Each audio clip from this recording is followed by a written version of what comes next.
What is up? It's your boy Goodmaster Flex from the Expansion Pack Podcast, where this week we'll talk about the Halo beta impressions and how we feel about it, as well as PlayStation 5 expanding its storage finally. And sadly, Horizon Forbidden West being delayed possibly to Q1 2022 and more at this week's episode.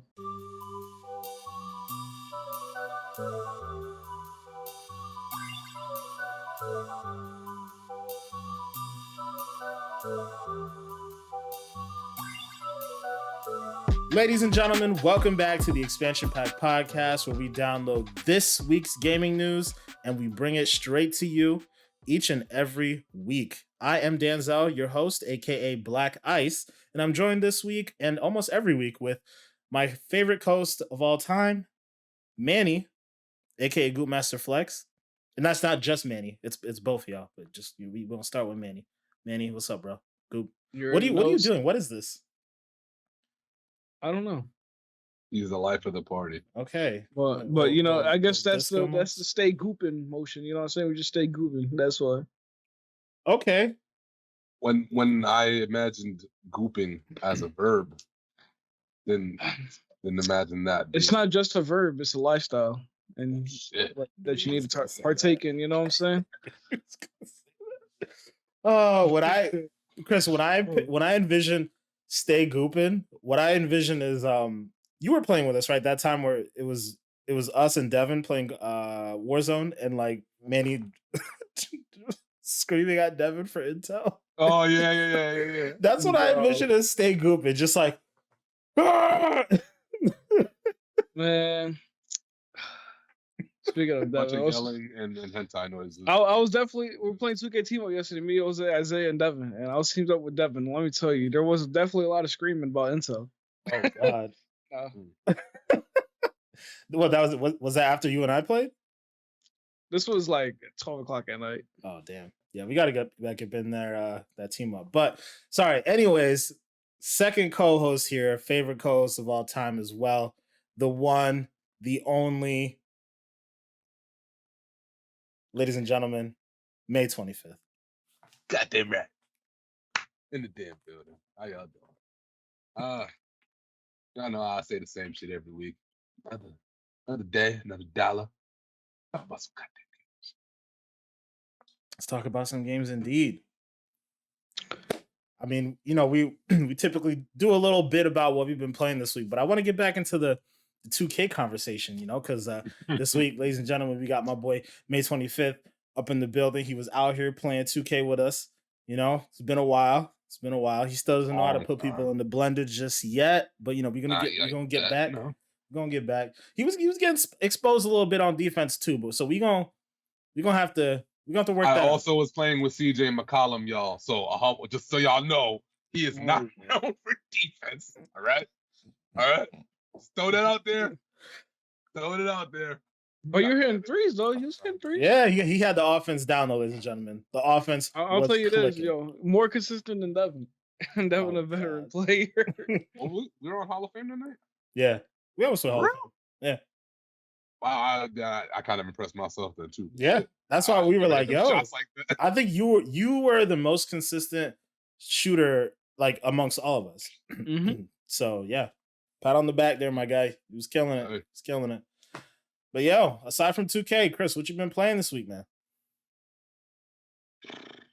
A lot of Fallout. A little bit of Destiny. Ain't really nothing Destiny to report. Although I will say they got this new emote in that game, bro. I don't know if y'all seen my TikTok, but that emote is sick, bro. It came out at the right time. You understand what I'm saying? The Bruno Mars and Anderson .Paak John just dropped the new song, Skate. You know what I'm saying? The new emote is some rollerblades, and it's fire as fuck. And the dude's dancing. He's doing his thing. He's doing his roll. So, you know, I had to throw it on the top, put the music behind it and shit. Shit was pretty dope. What's that TikTok again? It's at May 25th. XX. Like everything else. All right. Yeah, bunch of that, bunch of Fallout. Yeah, that's more or less it. I didn't really get to play much else of anything else.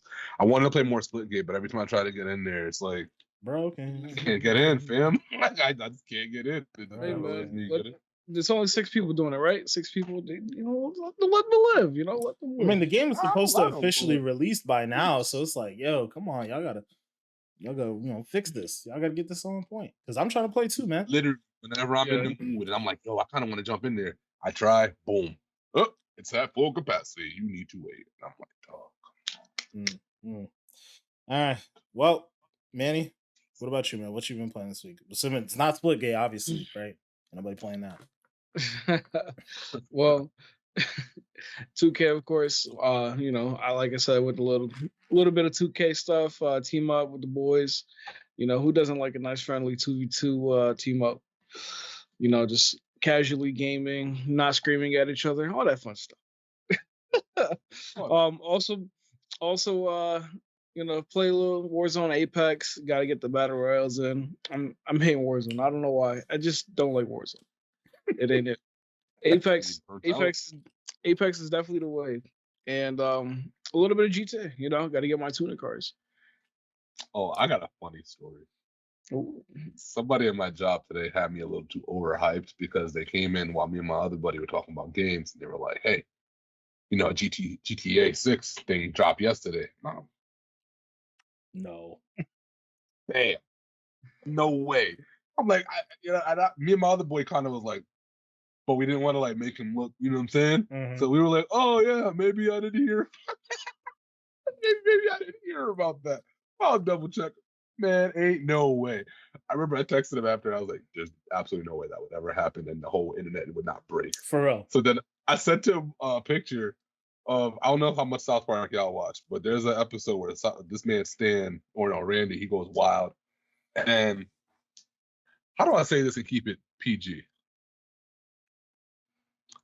Not even gonna try. It's a wild picture to describe a climax of sorts. The most I'll say. I mean, bro, last week I was talking about a baby dick and whatnot, so. Oh, all right, bet. Go ahead. All right, so there's an episode of South Park where all the internet is shut out for the whole episode, and Randy Marsh loses his fucking mind, right? And then there's one computer in the whole world that's still connected to the internet somehow, and everybody has to share it and get like a minute a pop, right? So at the end of the episode, he finally gets his turn on the computer. He only got a minute. See where this is going. So he goes into the tent and he starts going crazy. He's like, all right, Brazilian butt farts. Oh, okay. Short people. All right. Oh, here it goes. Here it goes. Next scene, my dude. It's literally Randy in the computer chair like this. He's like, and it looked like somebody took a Elmer glue thing. I know what meme you're talking about. I definitely know what meme you're talking about. I screamed the first time I seen that. He let it off, bro. He let it off. Literally. Okay. He let it off. Oh my God, that's funny. All right, sorry. Let's get back to the games. Yeah, that was an interesting pivot. If you've seen more of the context, you would understand what I'm saying. I know exactly what meme you're talking about. All right, word. At least I don't sound crazy out here. All right. You still sound sorry, crazy, y'all. Let's focus. I get you. Yeah. So back to the games. Aside from Chris's shenanigans, I've actually been playing a lot of different games this week. Some of which we'll get into a little bit later, but the biggest thing for me that happened this week is finally got my Eve Spectrum monitor. And for those of you who don't know, it's one of the first monitors in the world that has 4K, 120 hertz, HDR, all the good things that you want to use in an Xbox Series X and a PlayStation 5. So cut that out. He said, my monitor was tweaking. Oh. It was coming up a little bit. It was the monitor in question, but yeah, no, it's pretty awesome. That monitor was like, it's like, hey guys, I just want to be part of the conversation. It's me. But yo, I'm gonna just say it right now. Like I remember people talked about it, the whole 120 hertz like being a much bigger deal than 4K, and I don't know if I'm fully on board with that yet. But 120 hertz is definitely a game changer, man. Like I was diving into Rainbow Six Siege, which I'm not entirely sure is actually utilizing the 120 frames because I don't know, something about like the monitor itself has a frames counter, and then Siege tells you what the frames are, and they don't match up. So I'm not really buying into that, and it doesn't feel like it's running at 120 frames. But I played Rocket League, Call of Duty, Destiny. Oh my god, all of those games, 120 frames, fucking game changer, bro. Like COD felt significantly easier for some reason. And I wish that I had a clip of it, but I had this one nasty snipe playing a solo game, bro. Like I was at the airport and this dude was, that tower that kind of sits out in the airport, like that people tend to land on top Yep. of. Yep. Like it's like mad tall. I like scoped it on this guy and quick scoped him so fast. And I feel like I definitely wouldn't have been able to do it as accurately if it wasn't for the 120 frames. So yeah, that shit is a game changer for sure. Eve Spectrum monitor, definitely check that out if y'all can. It's not sponsored or anything like that, but it's nice. Manny just got his today, so we'll be hearing about what he has to say next week for sure. But goddamn, it's really nice. It's really fucking nice, guys. Can't wait to play my Animal Crossing in 120 frames. No, it's a joke, guys. It's a joke. Scales of the fish. One other game that I got a chance to play in 120 frames, but we'll save that for a little bit later. But one of the other games that I did get a chance to play this week was the new flight simulator game that released on the Xbox Series S and X consoles. Woo! Look, guys, I'm gonna be real with you. A couple of weeks ago, we talked about cloud gaming and what the future of cloud gaming could really look like in the spectrum of, I get, what was the term we used? I guess cloud enhanced gaming, I guess would be the best way to describe this particular thing. And man, that flight simulator game is like almost the perfect example of one of the things that we can do with the cloud, integrating into regular video games and not necessarily having to be something that streams from your phone or anything along those lines.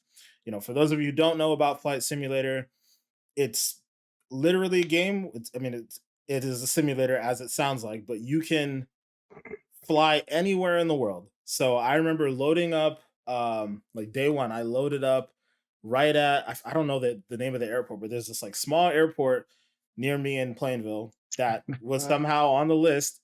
I loaded up, flew out of it, flew over my house, flew over Manny's house, flew over Chris's house, like flew to oh my god.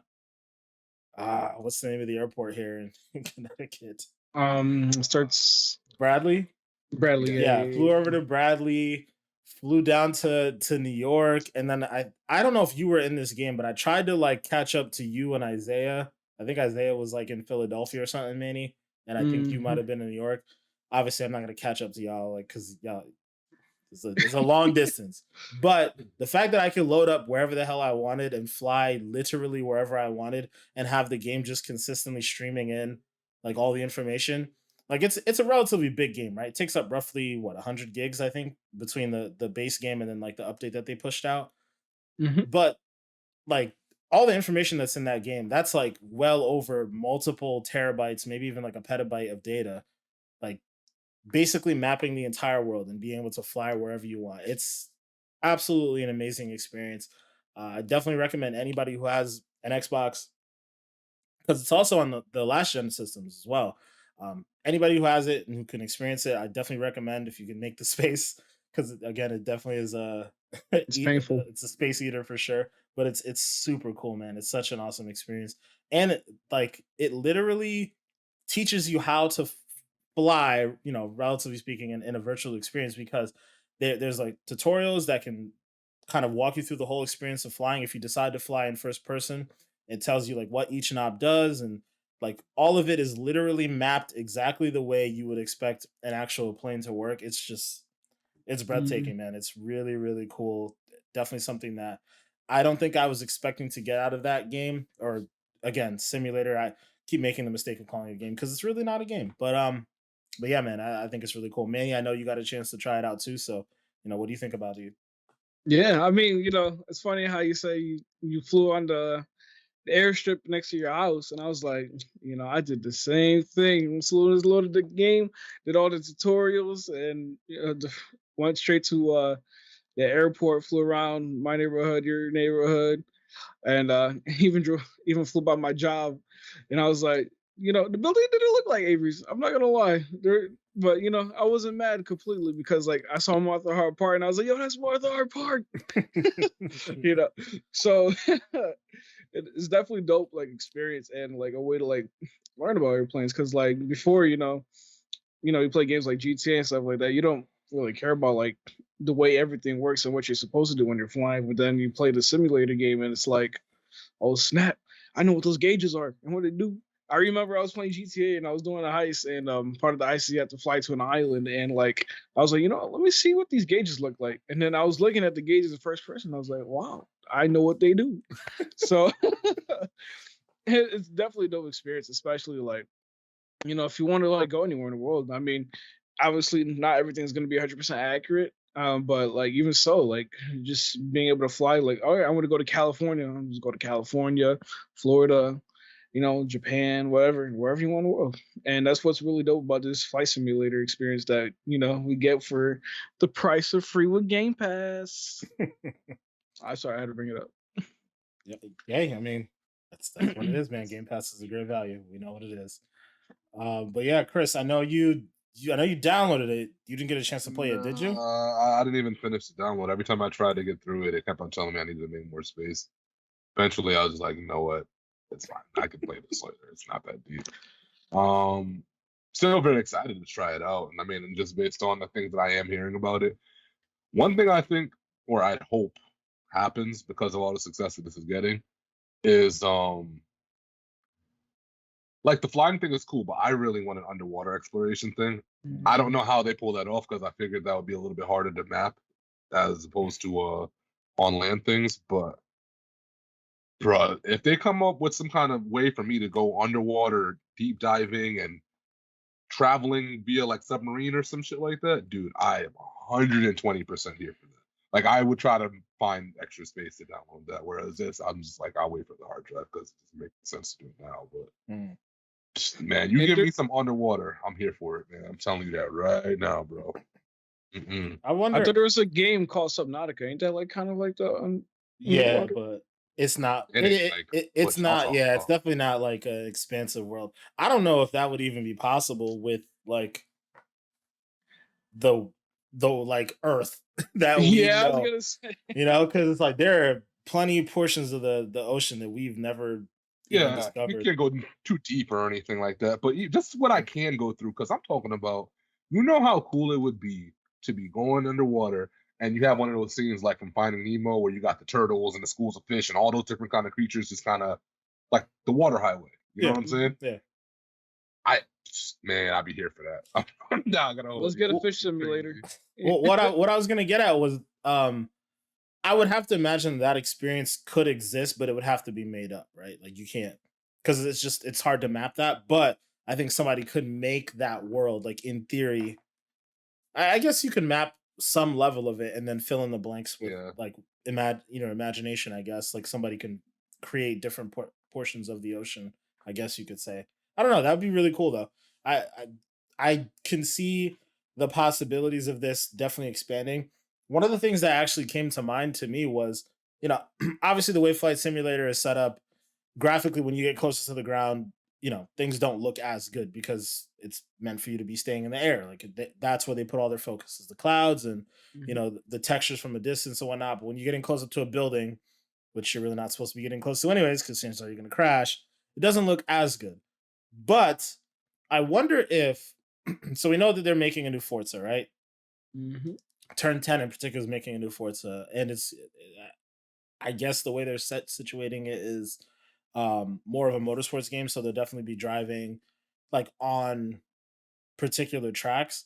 But how far could that technology go to say like, okay, the next Forza Horizon is really just being mapped of like, it's not going to be the whole world, obviously, but maybe like the United States, maybe like an entire country as opposed to just like some small portion of like I know this one it's going to be like some small portion of Mexico, and it's kind of like they're taking creative liberties with certain things where it's basically like a bunch of different places in Mexico kind of rolled together into a world that you can drive through. But imagine using that kind of mapping technology to actually let you drive around in a more detailed and realistic world. Like, I wonder what that would look like, and if that's even possible.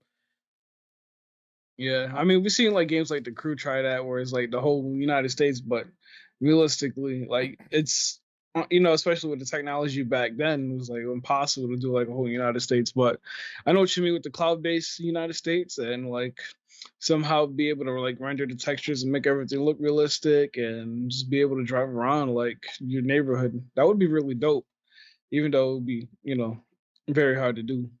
Yeah, I thought this was going to be hard to do, and I mean True. they pulled it off. I guess that's not to say it's still not hard to do because for those of you who don't know, like this game came out last year on PC, and it's it was like putting PCs to test, bro. Like the fact that they were able to get this running on the Series S, the Series X, the One X, and the original Xbox One is really like a testament because that shit is hard to do. Hmm. Like if full beefy PCs running like 3080s, 3090s are having a hard time running that, and they were able to optimize it to the point where like an Xbox could run it, very, very, very impressive. So I guess with that being said, a little bit more time, a little bit more technical prowess, and I think they could pull off something similar. I mean, this is not the last that we've seen of this technology. Like it's I doubt it, right? Like Yeah. somebody else is gonna see this and be like, "Yo, we want to do blah blah blah," and maybe it won't be as expansive as the entire world, but it'll be something more realistic than what we've been getting in the past. So, like, I don't know if you guys remember True Crime, Hmm. but you remember it, Chris?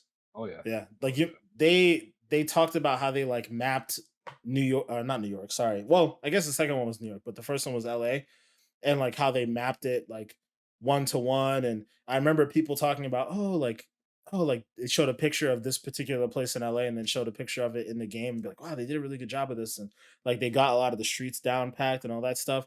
Like imagine a new true crime game, but using like the technology to really get more detailed level of mapping and like more immersion around LA or New York or wherever the heck it is that they choose to Hmm. do next. Like, man, I feel like that's the next thing we're gonna see is like, I don't know, maybe GTA takes advantage of this or something. Well, they won't because they do like a yeah.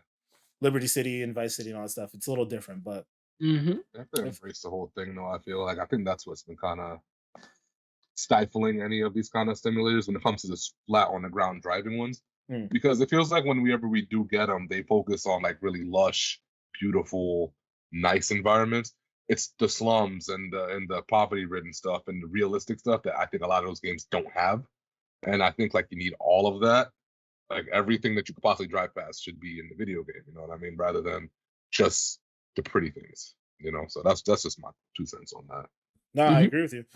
That is actually one thing that I think True Crimes did do a good job of. Is like they had a kind of a dichotomy of like, okay, this part of LA versus like the nicer part of LA, and like, or was it San Francisco? I think it was LA.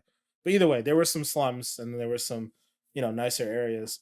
And I think that you should be seeing more of that in a game like that. Well, especially in a game like True Crime, like you're literally going and dealing with crimes out in the streets. So Yeah. yeah, you're gonna have to deal with some slums and whatnot. But for a racing game though, yeah, I think that would be really cool to get more of that. Not just focus on the pretty stuff, but some of the stuff that isn't necessarily so pretty but still realistic. Like that's Yeah. really important, I think, too.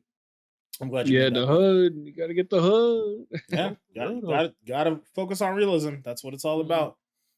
But yeah, we'll see what becomes of that though. I know Microsoft's definitely, you know, floating that out to a couple people. I have to imagine they'll either license the software or do a little bit something on their own. But moving on to the next topic here, we're talking about Horizon Forbidden West.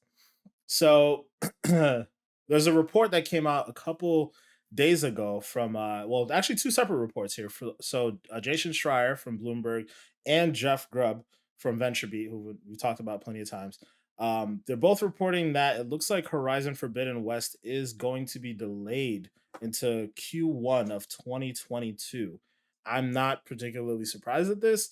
I feel like the fact that we didn't necessarily have a firm release date yet kind of led to the fact that they weren't really trying to push this out just yet, or they weren't exactly ready to do so.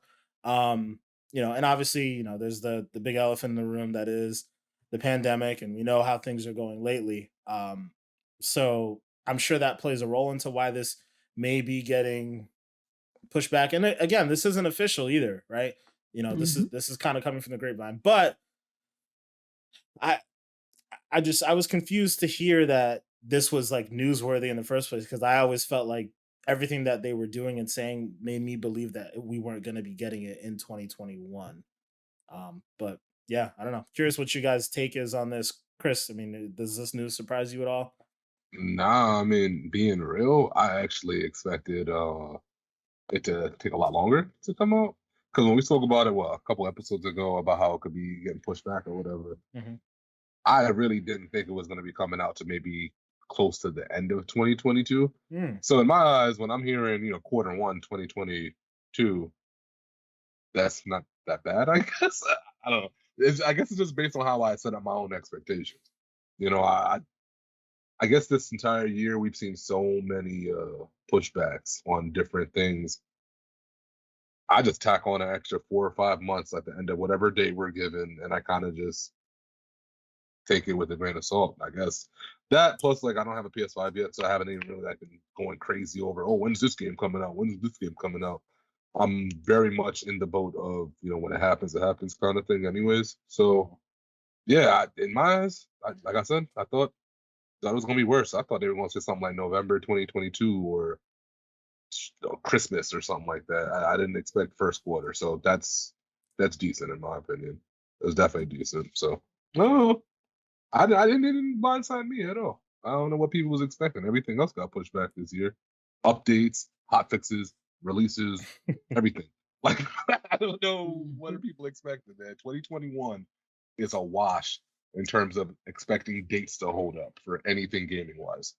Or in a lot of other aspects of entertainment, but gaming in particular, we got a plethora of examples to go through to say 2021 was a shit year for how things got released. It just was. Um, via the pandemic, via shortages of certain things, via whatever you want to say. 2021 shit year Yeah, for real. yeah. Just Mhm. I don't know how else to say it. So um yeah, I'd be more tier if they said like Starfield got pushed back or something. That would tear me out. That would tear me out. Yeah, that would suck. I mean, it would mainly suck because it's already so long. Like we're already Yeah. waiting a good while for it, so that would definitely suck. Yeah. Mhm. Now I do want to just kind of read a little blurb from IGN's article by Matt Kim. He mentions that PlayStation Studio boss Herman Holtz previously said in June that Horizon Forbidden West was on track to release this holiday season, but stopped short of confirming an exact release date. So I think that, Chris, is part of why people were kind of expecting it. Although also, even though we talked about it, I guess to be fair, like what they showed off pre E3 looked relatively It flushed did. out, right? It So did. I guess I Yeah. can kind of understand why in some people's minds they may think, okay, yeah, this is coming this fall. But I always felt like that this wasn't going to happen. I might have Um, even said that a while back too when we first saw the trailer. Like, wow, this looks further along than I thought. I think I remember saying that. Yeah, yeah, Uh, it yeah. definitely appeared to be. But another thing that Jeff Grubb had mentioned though is that there will be a potential not summer September event for PlayStation, which may officially confirm the delay, and then also I guess maybe will be their opportunity to highlight what is coming in the fall. I know that's something that we've all talked about. I'm sure that they're Mhm. not writing on the idea of what was it, Deathloop? Like, I mean, they might be because it is still exclusive for a year, but something tells me they're not. Then that's not what they're going to try to rely on. So, I mean, I guess they're going to try to make some sort of push, and it really September is their last marketing push to say, okay, this is why you guys should be getting a PlayStation 5 in the fall, and we'll see what that really looks like. But Manny, with all that being said, what do you take about this news? What do you think? Yeah, I mean, it sucks to see, being potentially pushed back because, like you said, Herman Host said that, it's all right on track. But, just to hear these rumors about it possibly being delayed to Q1 2022. And like you mentioned, even if in September, PlayStation has their little holiday push of what they have to offer in the season, it's like, what do you guys really have to offer to me that is not Deathloop? At the moment, I don't see really anything that could just like make me want to buy PlayStation 5. And seeing a lot of angry PlayStation fans, while us Xbox users are being spoiled with Game Pass. But honestly, it sucks as a PlayStation user, and you know, as an Xbox fan, we complain about not having games back then, so we know how they feel. But I was a little bit surprised though, because the gameplay did look, as good as it looked. It looked pretty polished in my opinion. Maybe it had like little frame dips here and there, or whatever. But like, I mean, what do you expect from like a game that looks so beautiful as Horizon? That game looked amazing. But it's I understand you gotta take your time. You want to make a game like this picture perfect, everything polished.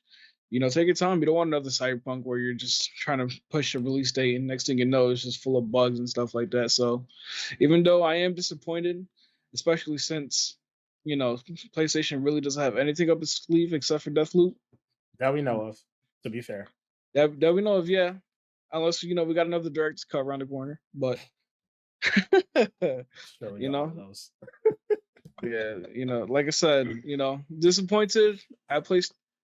I'm disappointed in the fact that it might be delayed, but we still got to September if the rumors are true that they might have an event there. So Yeah, I mean, yeah, we'll definitely have to keep our eye out on that event, that rumored event in September. I know there was supposed to be some other event. Well, actually, no, we did end up getting that's uh only in July. the July event, but it was supposed to be where we were supposed to get this big like Ghost of Tsushima thing, and that ended up being just like an offshoot announcement. It really wasn't as big of a deal, I guess, as the rumor had made it seem like. But yeah, I mean, we still got August. There's supposed to be a couple other things. We still have Gamescom too. Gamescom is Hmm. still a place where we may be seeing some other games. I feel like PlayStation probably won't be the ones really pushing those big games, but we'll see what happens at this point. But yeah, pivoting over to some other PlayStation news though. Um, PlayStation users do have something to be happy about. It looks like. So within the new beta for the new software update for PlayStation 5, it looks like they've finally unlocked the expandable storage slot, so the M.2 SSD slot that's built into the PlayStation 5. So people can finally, crack open their PS5s and slide in an SSD. And that is great. That part of it is absolutely great. It is causing a little bit of controversy because, now what would be a happy announcement without some level of controversy, right? Um, it seems like the process is a little confusing right now. Hmm. So it looks like you need a specific type of M.2 drive. It looks like it needs to support PCI 4. Yeah, Yeah, Gen Gen 4. 4, Gen 4 in particular, right? And then even within that, there are some very specific recommendations, I guess Sony mentioned. So, this is our boy Jeff Grubb. He always providing us with the news here. So I'm just reading off an article that he has Hmm. on VentureBeat here. But he basically mentions here that the PS5 owners, they're concerned about a few key things. First, if you even have an NVMe or M.2 PCIe Gen 4 SSD with the recommended speeds of, we'll say 5,500 megabits per second, it may not actually work. So Sony's also suggesting that you're supposed to use a heatsink with your SSD. So without any of those fancy terms, right? Basically, what that means is Mm. if you already have an SSD, like a Gen 4 SSD that you would typically be using on a laptop or a PC of some sort, you then have to make sure that you get a heatsink because there isn't one built into the PlayStation 5. A heatsink basically is something that will absorb the heat that will come off of an SSD because for those of you who don't know, if you have an Xbox, if you have one of those expandable storage units on the Xbox, they get very, very hot. Because of how fast an SSD is, it generates a ridiculous amount of heat. So that heat sink that Sony's recommending is very important. Otherwise, your hard drive is basically going to crap out like almost immediately. PlayStation might start burning up. Like it definitely would not be a good situation. So there are some really high standards that Sony's placing on this, but at the same time, it kind of makes the situation not as easy as they made it seem initially, right? Oh, you could just go grab, off the shelf parts and just throw them into your PlayStation 5. And even outside of that, right? Like I don't know. I don't understand it. Like I think for someone like me, I'm very tech savvy. Like I work in IT. I'm used to taking things apart, doing all that jazz. But the idea that I'd have to take apart my PlayStation, or like let's say I don't know Joe Schmo who really just picks up a PlayStation 5 for Call of Duty and 2K, right? And they I mean I guess if that's all they pick it up for, I guess maybe they won't need the expandable storage. But let's say that they do, right? Let's say they want to expand, get a couple more things here and there. Now they have to figure out how to take apart the system. Most people don't even know how to take apart the stand, let alone like undo the whole system to open up the SSD port. And then they have to figure out, oh, well, now I have to go buy this particular thing. That it needs to fit this particular criteria that Sony has outlined. To be fair, though, after saying that, it does seem like a lot of manufacturers were prepared for this, like Western Digital and a couple other PC part makers. It seems like they have heatsink ready SSDs that fit the bill, do all the things that Sony wants them to do, but they're just as expensive as the Xbox solution or the 1 terabyte one. So it's I don't know, it's just kind of such a weird situation. The one benefit that I will outline, because I definitely want to give Sony the benefit of the doubt here, is there are more options for expandable storage out there than there are with the Xbox, right? Xbox, all you can do is buy the card that's $220. Often it's been on sale, so I'll really just say $200 right now because that's generally where I'm seeing it right now. Um, and all you can do is that 1 terabyte card, right? Whereas with the PlayStation, you can get a 500 gig one, a 1 terabyte one, and a 2 terabyte one. It looks like PlayStation's letting you go all the way up to 4 terabytes, but I don't think manufacturers are really making that right now. And obviously, if they did, it would probably be like $500 in that of itself. Mhm. So it's kind of crazy. But yeah, it's just I don't know. It's like it's exhausting. Like I feel like I'm exhausted explaining that. I'm sure you guys are exhausted hearing it. It's just kind of like a weird situation. I don't know why Sony put themselves in this realm. Like, yeah, I understand that, you guys are aiming to be a little bit more PC. And I guess in a sense, this could be viewed as something that's more consumer friendly because there are more choices for consumers.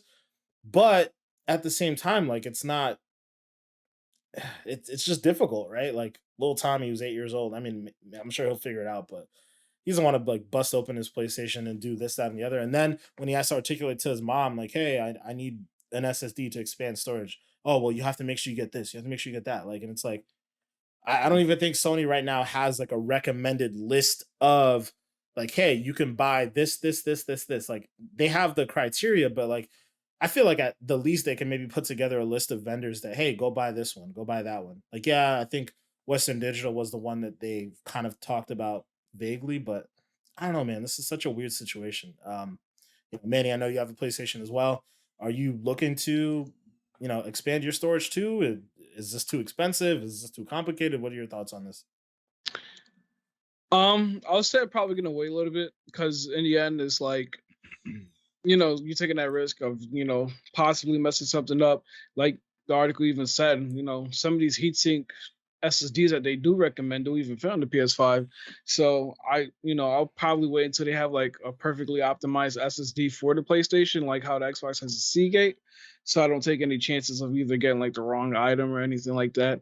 It does suck in the end of the day that you do have to deal with this and how essentially like it's another complicated step for PlayStation users.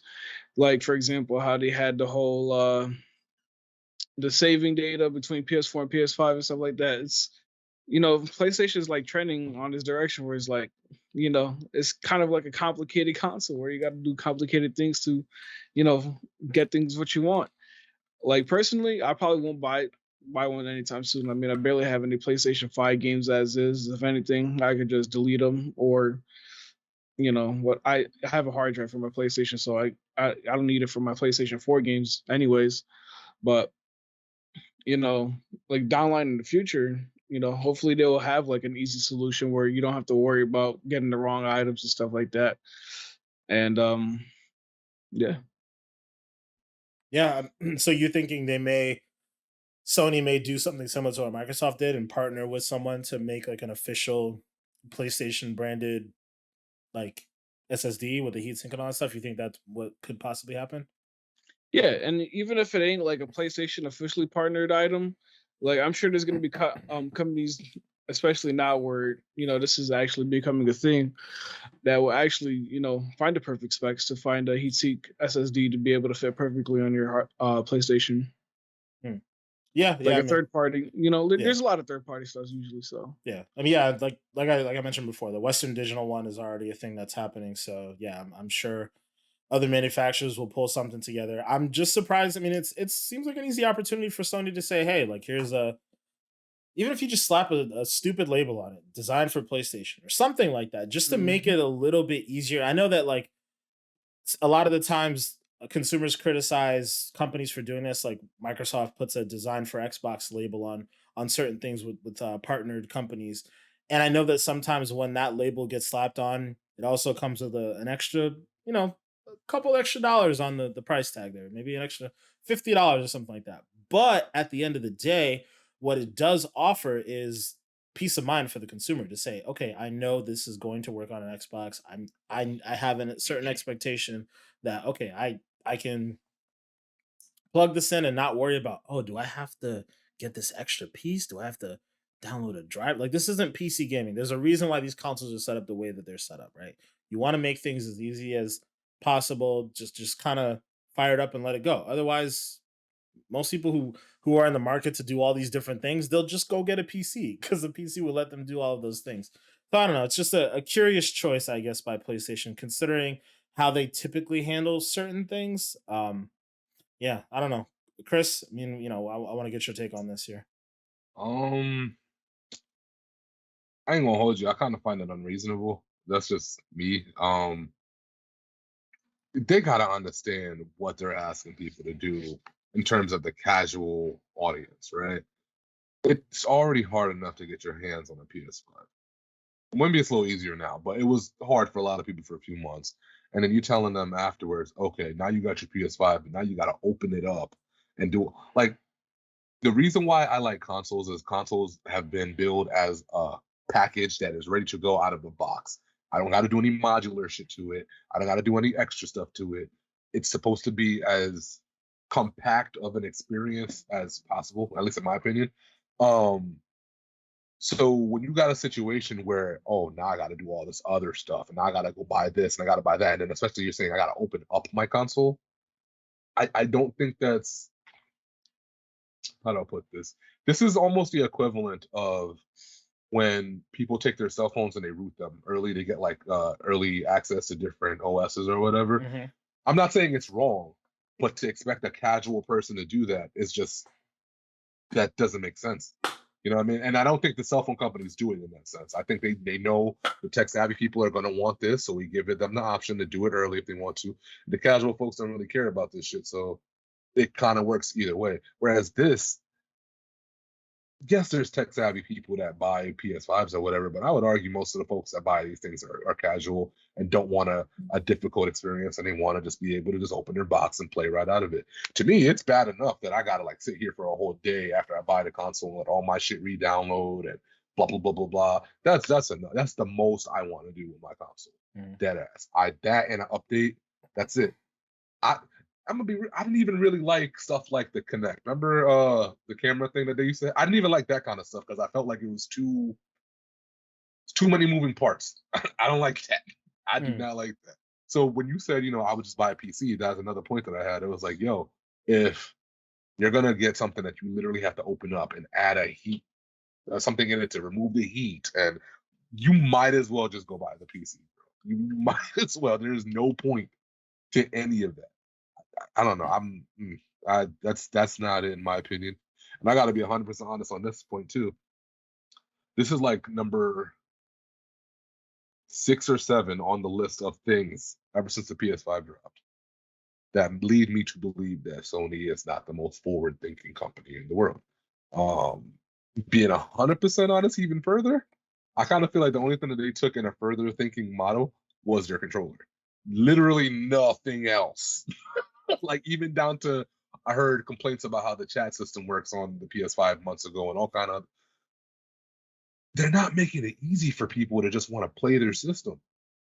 That's weird to me. Then there's not that many games out for it. It's just, I don't know. To me right now, it sounds like if you're a person who goes out and buys it, you got to really be a purist. And you got to really, really want to play Horizon and God of War and really want to play Last of Us. Other than that, I truly cannot see how you could sit in this ecosystem and say, oh, I'm having a great time.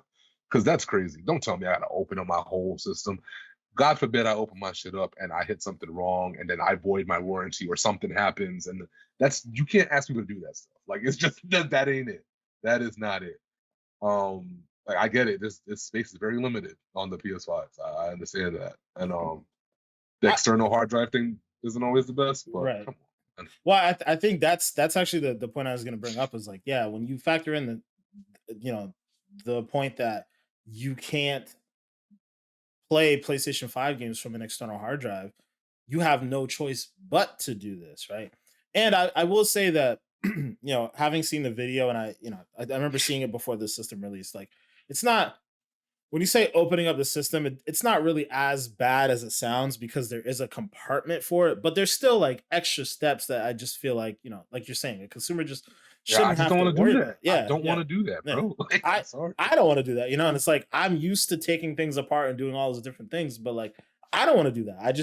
I don't want to bother with that. It's set up in such a way that you're mitigating the chances of breaking something by doing it, but it's just not something I want to deal with, like you said. Yeah. And the other side of that coin is when you look at Microsoft's solution, it offers for the term is hot swappable, right? So being able to just pull it out and swap to another hard drive if you wanted to, right? Like, let's say I fill up this 1 terabyte that I have now, and then Microsoft releases a 2 terabyte, and I'm like, all right, well, I'm gonna put this game, that game, like I'm gonna put all the really big RPG games are gonna be on my 1 terabyte, and then all the other games that I want are gonna be on the 2 terabyte or something, or vice versa, right? So now I have my Skyrim, I got my Cyberpunk, I got this, I got that, whatever. All those RPGs are gonna be on that thing. If I was doing that with the PlayStation, I'd have to open the system up, do all this stuff, plug it in. That could be like a 10-minute experience. Whereas on an Xbox, it's just, oh, okay, I'm ready to play this game. Unplug it, plug in the other one, and boom, I'm good to go. It's instantaneous.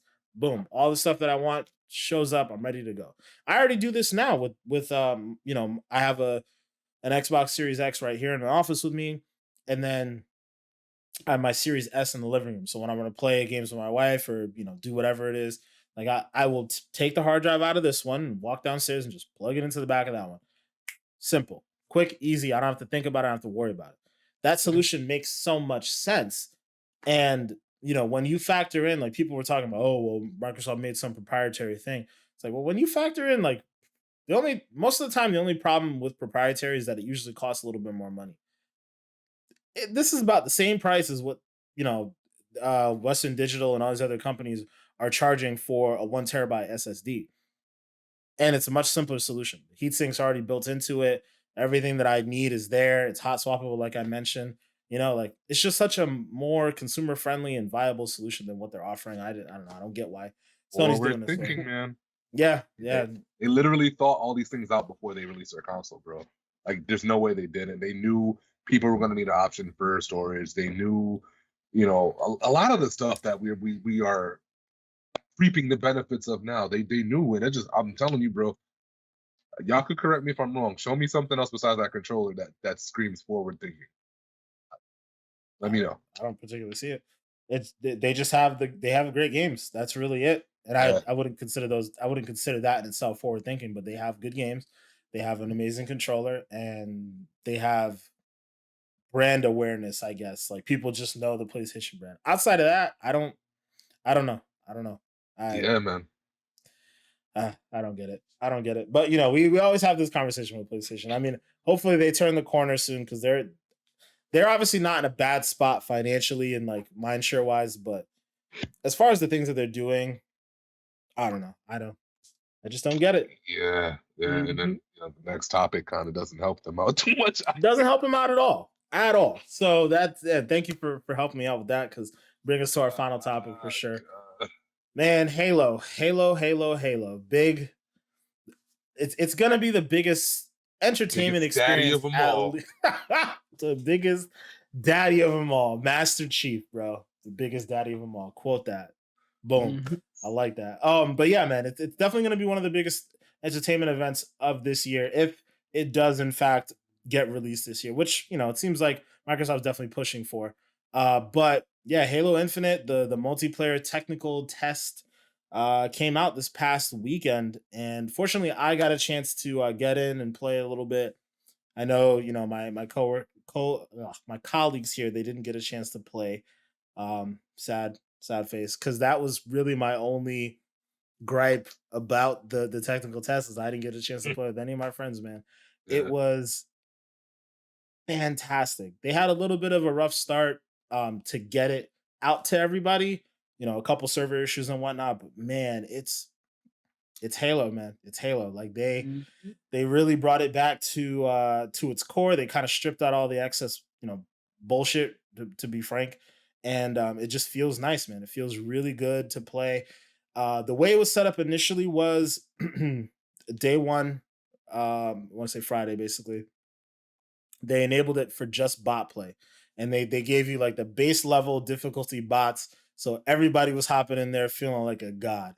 And I'm gonna tell you right now, your boy was feeling like a god, especially when I just got that 120 frames monitor and Halo's popping off at 120 frames. So man, yeah, I was in there just messing with bots' lives. It was amazing.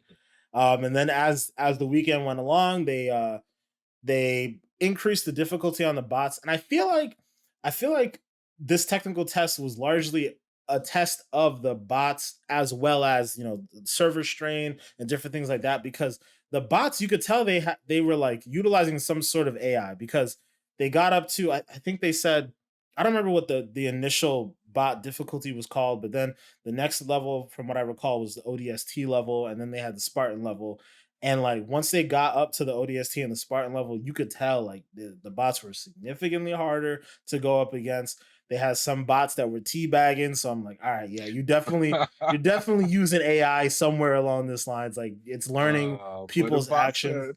Yeah, yup, hit the bag, quick bag, and just ran off. I didn't get teabagged, but I saw a couple bots get pulling off a teabag. It's pretty nutty. But then I think for I want to say like a couple hours on Sunday, they basically unlocked PvP, so you can finally play against other people. I didn't get a chance to play that. It was like kind of later in the night, so I didn't really get a chance to see what that was about. But I did get to play more of the bot stuff over the weekend. They eventually unlocked three different maps. There was a lot of different things that you could really test out with it. All the maps seemed very balanced and varied with all the weaponry. I was super happy that I got a chance to pick up the BR because if anybody knows about Halo multiplayer, the battle rifle is where it's at. That's definitely the weapon you want to be running around with.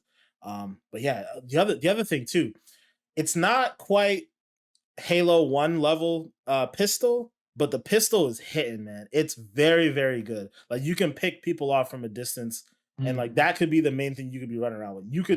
You can contest somebody running at you with an assault rifle with that pistol, and like you can maneuver your way around and actually get the kill. And that hasn't been that way since the original Halo, in my opinion. Back in Combat Evolved. So yeah, man, I'm very excited for Halo. I cannot wait for this fall or holiday or whatever time frame it is that they're going to drop it in. It's going to be amazing.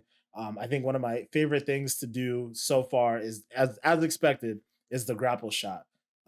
Being able to like launch yourself from one side of the map to the other is freaking insane. Being able to like kind of hook onto another enemy and pull yourself towards them and melee them is cool. The beta didn't have any of the bigger maps with the vehicles or any of that type of stuff.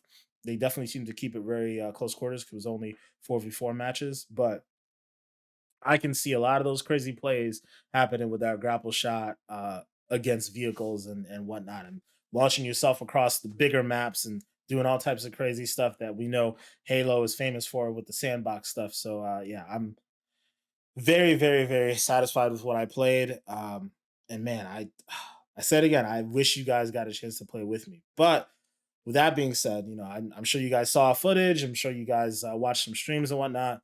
What are your impressions of this mania? I'm starting off with you here. What are your impressions of Halo? Well, first I'd like to start off. I was knocking at Denzel's door last night, and you didn't decide to open up for me, so I tried, but nah. Sleep. Spray, man. But Spray. yeah, I mean, the game looks great, and I'm, not only just from seeing it, but from hearing it from other people. A lot of people are saying this is what, this is what we needed from an arena shooter in a long time. So they're saying Halo feels amazing. Even like somebody, and I'm sure a lot of people know Destin, watching his overview of how he felt about the beta, and even how he was mentioning how he tried to always recreate that one beta moment, or the trailer moment where the nade toss to the hammer and slam. I'm sure a lot of people be doing that in the beta as well. Like, it's just the stuff that they give you in the game. It's like the way they set up everything just feels amazing, or at least looks amazing, because I haven't got to play it yet. But I'm excited to obviously get my hand, hopefully, get into a flight soon. Like I said, the gunplay looks great. I just can't wait to be able to get my hands on, feel for every weapon, how everything feels. The new weapons look interesting as well. And also the map designs too. I'm hearing a lot of great things about the map designs, and how like it doesn't feel like you're just running around this huge map. It's like nice close quarters, and that you're not running around for like ever just trying to find people. So I'm excited to see what other maps they have to offer, game modes. You better have grip ball. Grip ball is the mode right there. Classic. But Classic. but yeah, I mean, like I said, just can't wait to get my hands on it.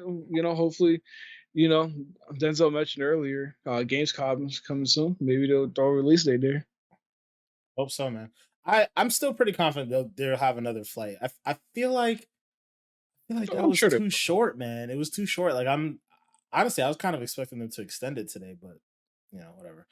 Especially since they had issues like the first day, you would be like, yeah, maybe we'll give you an extra day or whatever. But maybe it'll come back next weekend. Who knows? I'm hoping so. But yeah, you mentioned that moment from the trailer, and I didn't purposely do this, and it just kind of worked out this way. But I did have a moment where a teammate was throwing like a grenade to try to kill a bot, and I happened to be running by, and it was actually one of the wall weapons. And I didn't know that it could do this, but the not the BR, but it was the DMR. It came flying off the wall, and I was like, "Oh shit, okay." Yoink!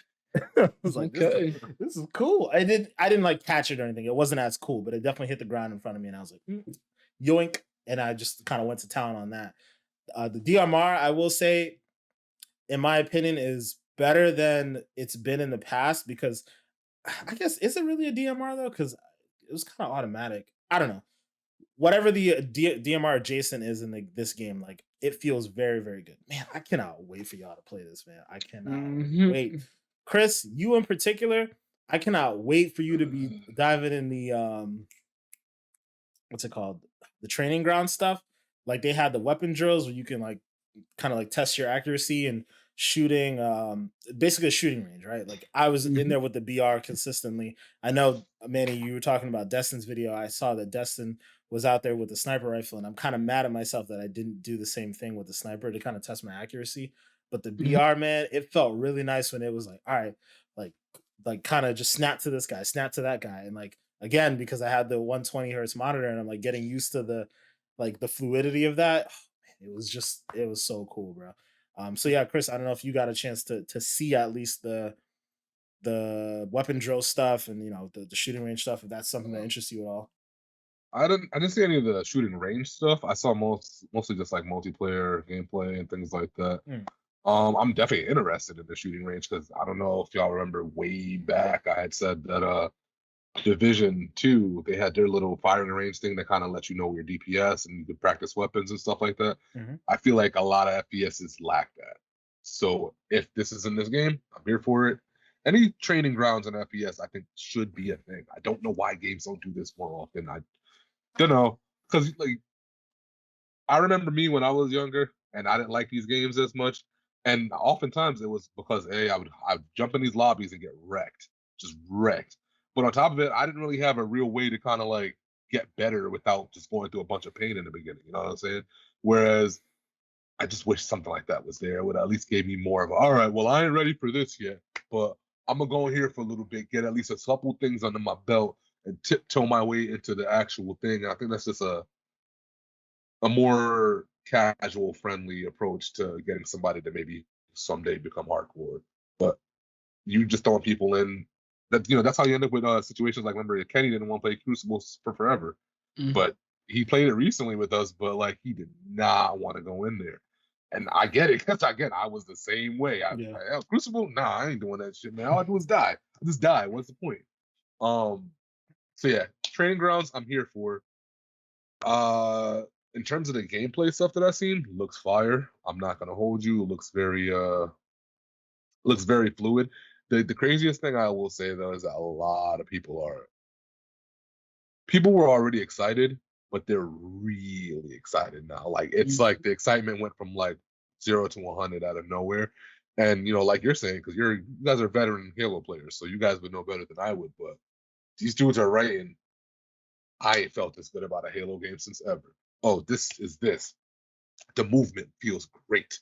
The gunplay feels great. I think the biggest complaint I think I heard was that somebody said the colors were more muted in this game as opposed to some of the earlier Halos. Yeah.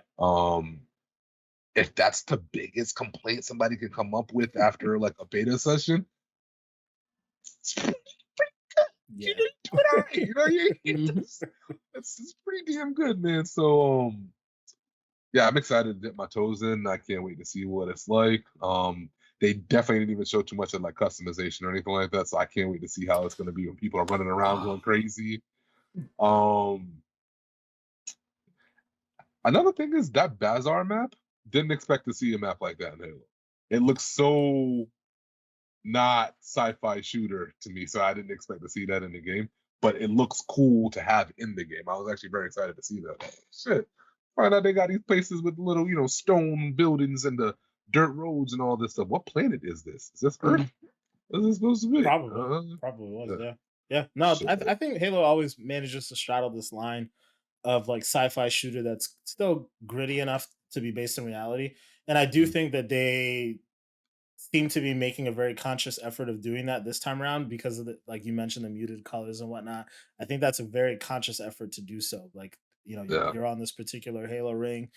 They're trying to make it look more like Earth. Obviously, it's not all like gray and red and all that stuff like in like Gears of War, or at least earlier iterations of Gears of War. Like they definitely added some color and some blush to it, but it isn't as vibrant and like, I don't know, like bright, I guess you could say, as it's been in the past. Like they definitely try to make it a little bit more muted, more realistic, more grounded in reality. So yeah, maybe to combat the Halo, or sorry, the Call of Duties of the world and whatnot. But yeah, no, I'm glad you mentioned a couple different points.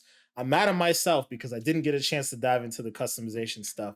So they had like the beta for the Halo channel app, and in the app you were supposed to be able to like do all the different customization things. I didn't touch any of that. Okay. Kind of mad at myself on that, but I just really wanted to play. Like the gameplay loop in the game just felt good, even playing against bots, which I'm typically not a huge fan of, but it felt like a lot of fun, man. I was out here just destroying those bots, bro. They fucking hated me. Even the Spartan ones, it was fun to they provided more of a challenge, so it got better over time. But man, yeah, it was just really good. I cannot wait to play with like you guys in particular. Just diving in and being competitive and all that stuff. I kind of alluded to it too. Like the thing that I'm particularly the most excited about is like the bigger maps and kind of like specifically like the grapple shot, like interacting with vehicles and all those different things. Now, one of the things that it makes me think about is um, there were a couple leaks that happened over the course of this technical test, right? Apparently, like some of the story bits got leaked, and some people are having a little too much fun exposing those leaks online. You know how that Mhm. goes. People like to spoil Hmm. things. So, watch out. I don't know how true most of that stuff necessarily is because, again, it was just a technical test and we don't know how far along the campaign is, if it's finished or I'm assuming the story at least has to be finished. But one of the most interesting things I've heard of in that technical test leak, I guess you could say, is there was an audio log that leaked that said like had the Halo announcer saying Battle Royale. And yeah, I want that big time, especially after playing the technical test, seeing how things worked out. I can definitely see a world where like this battle royale thing really pops off for Halo. I'm assuming it won't come at launch, and maybe it won't come at all. Maybe that's just a file that's sitting in there for whenever they decide to actually go ahead and if they decide to go ahead and do the battle royale, maybe it's a file that was sitting in there from a test build or whatever, and maybe it'll never come along. But that is Mhm. something I definitely want to talk about with you guys. What do you guys think about this? And I know we've kind of alluded to it before, but the Halo battle royale, like Mania, you've been on record saying that you think battle royale is dying out. So I definitely want to start with you on this one. What do you think about a Halo battle royale? I mean, it'll be interesting. I'll still play it, of course, because I love Halo. I just hope it wouldn't be one of those things where it's like, all right, here's the battle royale mode, and then you lose the core of the game. That like Call of Duty, for example, where they're just basically giving up on the arena aspect of the game and more focusing on battle royales. So, like I said, I wouldn't be opposed to it as long as it's done correctly, and as long as they don't forget, like like I was saying, the core elements of the game that us Halo fans love. And I'm pretty much sure if they make a battle royale, it's gonna be good. It's Halo, man. They can never fail.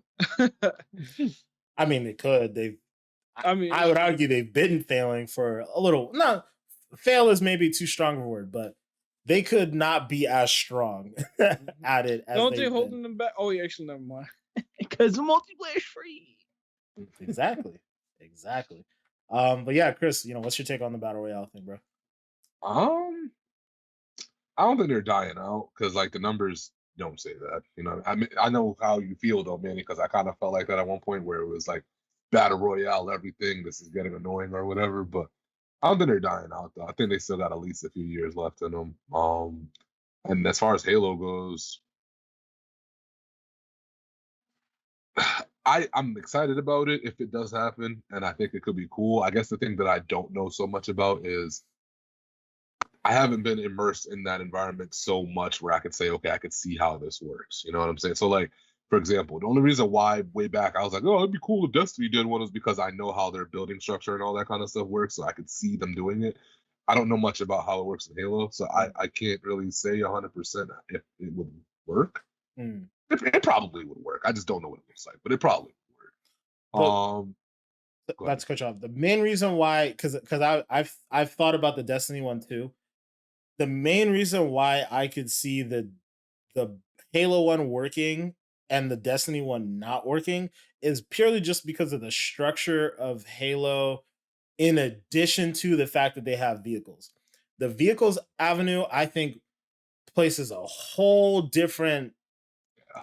thing on like battle royale, right? Like you got a pelican, you could be riding around a mongoose, warthog, ghost. Like there are so many different vehicles in Halo that could change the dynamic of any particular engagement. And then when you factor in the abilities like the grapple shot that I was talking about, that's a whole different element too, right? Imagine somebody shooting down on you. Like let's say you guys are we're all playing together, right? Let's say you guys are pinned down in a particular location because somebody's in the Pelican, like shooting, whatever. And you guys are like, oh, like, and I'm over like looting God knows where. And I like rush over and I like, let's say I'm on top of a building or something. I jump off the building, pop my grapple shot, like take over the Pelican from the guy, kill the guy who was in it, swoop down, pick you guys up, and like we should get to the circle, you know, like those like crazy ass action moments. I can see that type of stuff happening in Halo. And also just the fact that if you strip down the way Halo is set up, right? Like the arena shooter model of Halo is that there are no loadouts in Halo. In this Halo, I should say. You load in with an assault rifle and a pistol. That's how that is like OG Halo, that's how it's set up. And then you run around the map to get like a battle rifle or DMR or sniper or like other power weapons. So like you already kind of have the looting mentality there, right? So let's say in this battle royale mode, now all you do is you strip away the assault rifle and all you have is the pistol, right? We've already talked about how the pistol is a formidable weapon this time around. So you could be running around with a pistol like right as the game begins and you drop in.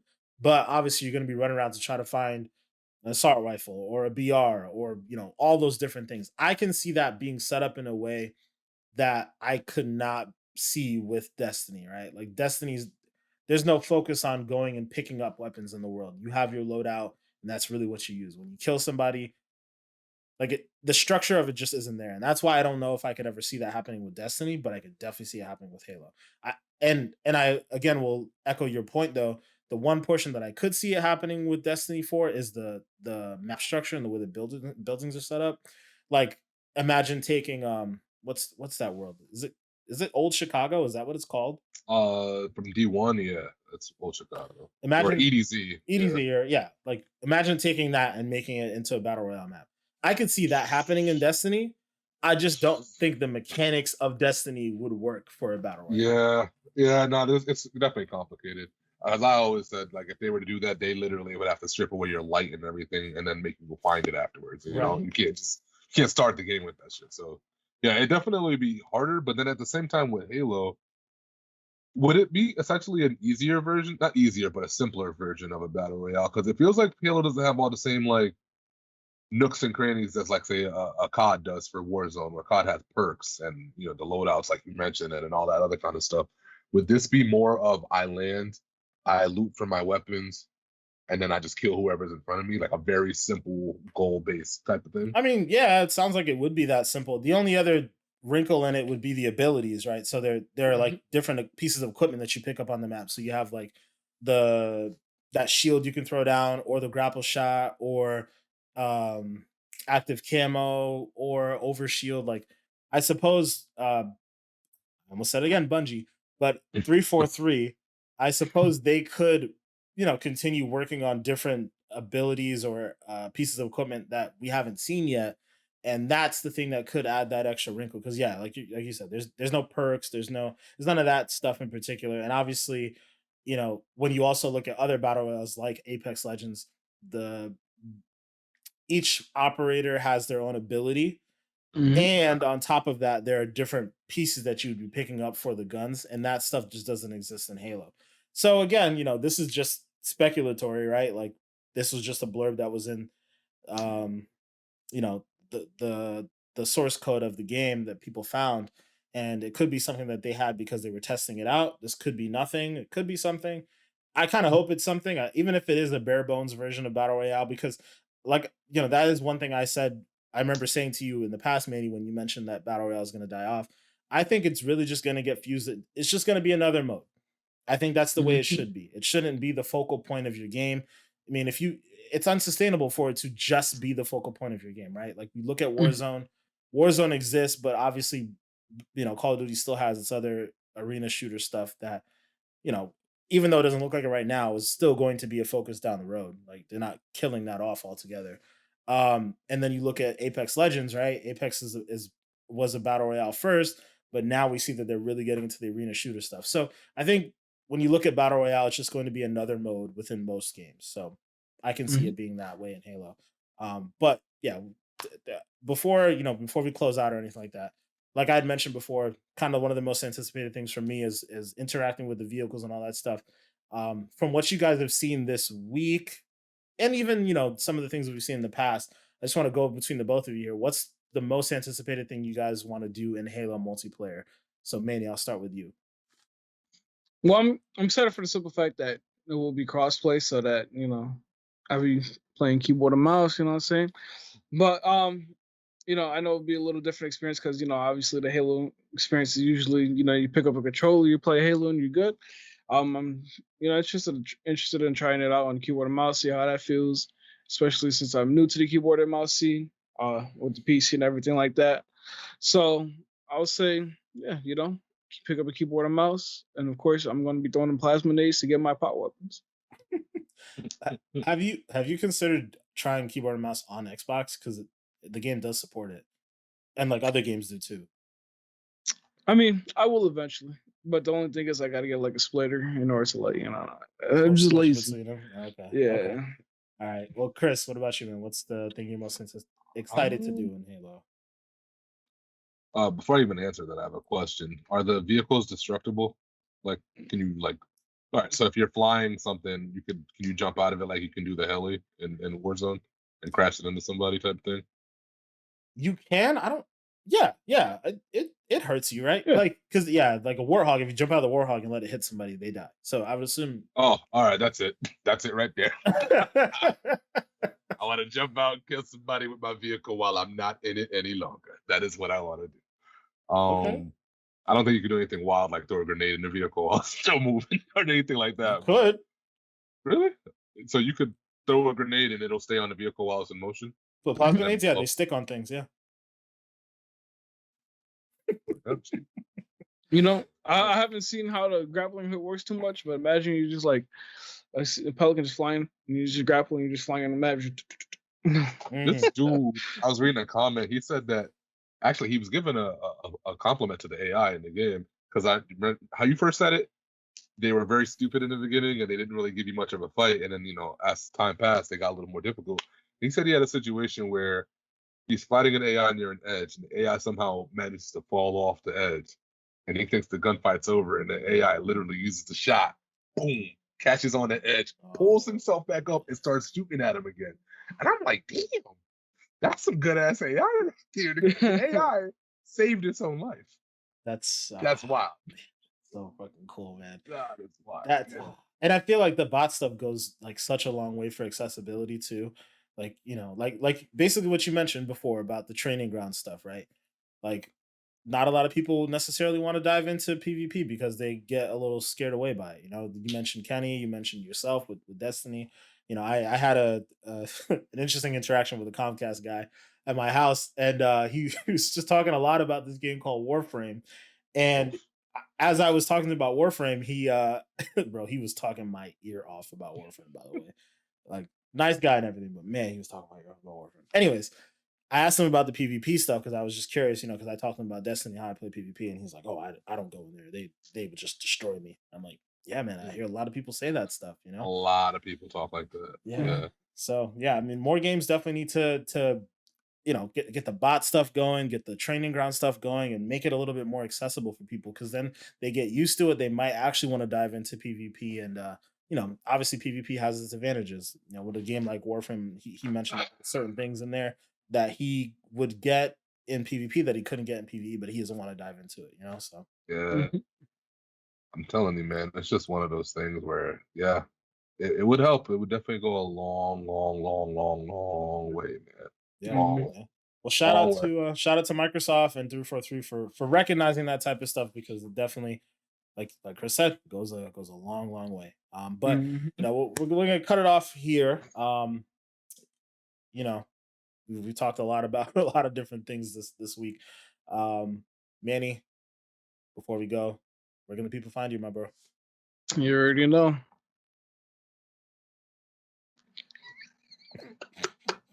Nah, that's what you guys. Catch me at twitch.tv/GoodMasterFlex, Instagram and Twitter, GoodMasterFlex_TTV, as well as the TikTok and No Context Gaming. You already know how we do, baby. Hey, all right. Chris, what about you, bro? Where can people find you at? I'm everywhere at MAY25THXX. Shit, I made it go blurry for a second. But yeah, now I'm on everything, including Gmail, but don't pen pal me because I don't be on that whack shit no more. So, whatever. It's whack now. Oh, that was whack. All right. It's cool. But yeah, guys, you guys can find me at twitch.tv/blackice8. I've been heavy on Twitter lately too. Again at Black Ice 8. You can also find me on Xbox, PlayStation, Steam, all the usual stuff. Only difference with Instagram and TikTok is going to be at Black Ice 8 _ gaming. So make sure to check me out there. Also, for those of you who are listening to the podcast, just to make you aware, we also have a video version of it up on YouTube. So definitely make sure to check us out. Make sure to like, make sure to subscribe. It definitely helps us out.